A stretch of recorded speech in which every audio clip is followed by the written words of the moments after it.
कान्छी सिरियल हेर्नुहुन्छ भने तपाईँको लागि यो विशेष भिडियो। त्यसैले कान्छी सिरियललाई मन पराउनुहुन्छ भने युट्युब च्यानललाई सब्सक्राइब गरेर हामीसँग जोडिन पनि नबिर्सिनुहोला।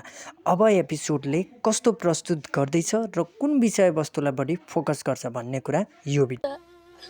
मेरो बाबा विदेश जानुभएको छ। अब 2 वर्ष पछाडि आउनुहुन्छ। यदि मलाई तपाईँहरूले के गर्नुभयो भने मेरो बाबाले एक-एकलाई हिरोले जस्तो के खानेर ढालिदिनुहुन्छ। त्यसैले मलाई घर पुऱ्याइदिनुहोस्। घर पुऱ्याइदिदी घर जाने हुन्छ। अब तिमीलाई जहाँ पुर्याउनु पर्ने यो अङ्कलले पुर्याउनु हुन्छ। हामी त हाम्रो काम सघाउँछौँ अनि आफ्नो बाटो लाग्छौँ। हल्ला गर्ने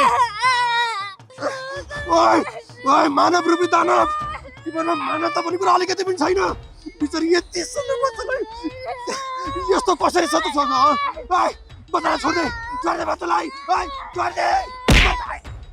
ओइ चुप, साला बढी हल्ला गर्छस्।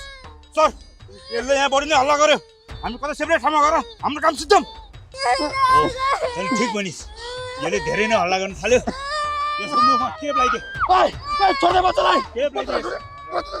छोड्दे, ओइ बच्चालाई छोड्दे, ओइ छोड्दे, ओइ बच्चालाई, ओइ कोही छ?